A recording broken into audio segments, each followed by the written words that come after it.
जय माता दी, हर हर महादेव। दोस्तों, स्वागत करते हैं आपके अपने चैनल में।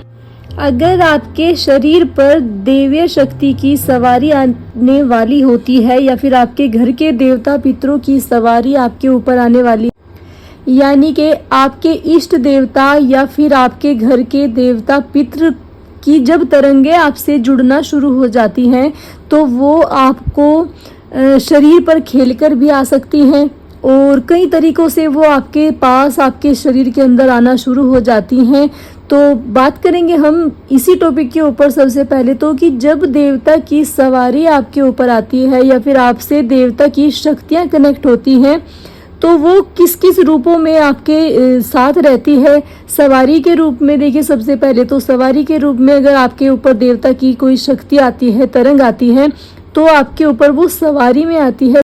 सवारी का मतलब जब आप पूजा करने के लिए स्थान पर अपने घर में विराजमान होते हो तो आपका सिर हिलने लगता है, या फिर आप भजन कीर्तन करते हैं या फिर जागरण में जाते हैं तो आपका सिर हिलने लगता है, तो इसका मतलब होता है कि आपके ऊपर सवारी आई है।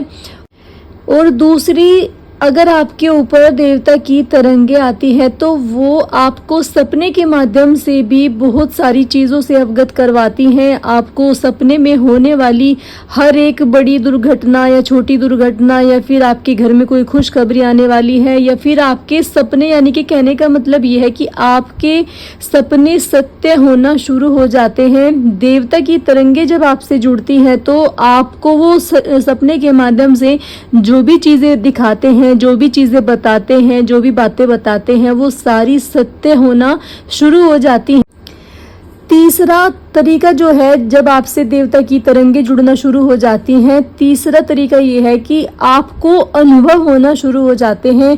आपको खुली आंखों से भी दर्शन होना शुरू हो जाते हैं आपके इष्ट देवता के, या फिर आपके जीवन में होने वाली हर एक बड़ी दुर्घटना, या फिर आपके घर में कुछ भी ऐसी चीज़ होने वाली हो तो वो आपको अनुभव होना उसका शुरू हो जाता है। वो आपको खुली आंखों से दिखना शुरू हो जाती है और फिर वो सत्य साबित होना शुरू हो जाती है।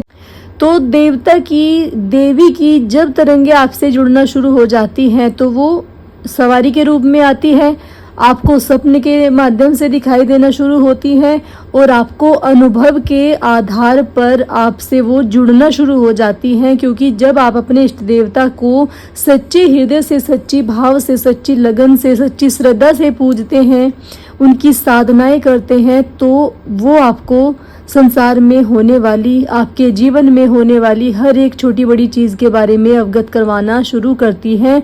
और ये उन लोगों के साथ भी हो सकता है जिन्होंने कभी पूजा भी नहीं की हो, जिन्होंने कोई कभी मंत्र जाप नहीं किए हो, ना ही कभी मंदिर गए हो, वो उनको भी मिलती है, स्वप्न सिद्धि भी उनको मिलती है, अनुभव भी उनके सच होते हैं और उनको देवता की सवारी भी आ जाती है। तो ये किस लिए होता है?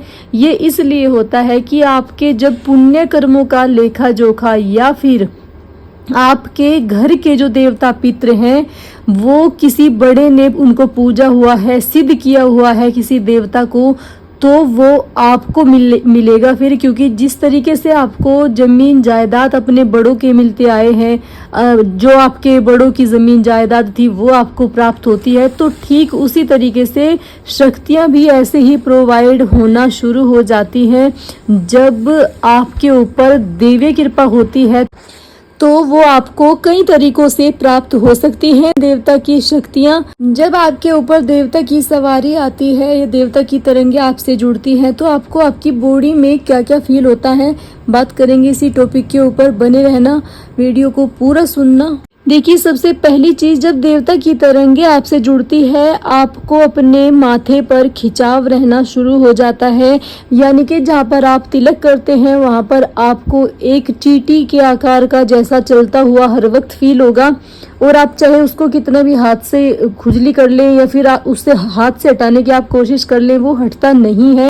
ये संकेत होता है कि जब आपके चक्र एक्टिवेट हो जाते हैं उसके बाद आपके आज्ञा चक्र पर शक्तियां आकर बैठती हैं, जो कि आपको देवता के दर्शन करवाती हैं और आपको आध्यात्म मार्ग में आगे लेकर के जाती हैं। तो जब आपके माथे पर खिंचाव रहना शुरू हो जाए, माथे पर चींटी जैसा रेंगना शुरू हो जाए, तो आप समझ जाइए कि आपके ऊपर किसी देवता की बहुत अच्छी तरंग जो है वो आपसे जुड़ चुकी है। अब बात करेंगे दूसरे संकेत के बारे में। देखिए, आपको आपकी रीढ़ की हड्डी में आपको ऐसा लगेगा जैसे आपकी रीढ़ की हड्डी में कुछ चल रहा है, या फिर आपको आपकी रीढ़ की हड्डी में दर्द महसूस होगा जब भी आप पूजा करने के लिए अपने घर के मंदिर में बैठेंगे। तो इसका मतलब भी यही है कि देवता की शक्ति आपके मूलाधार चक्र पर बैठ चुकी है, जिसकी वजह से आपकी रीढ़ की हड्डी में दर्द स्टार्ट हो गया है।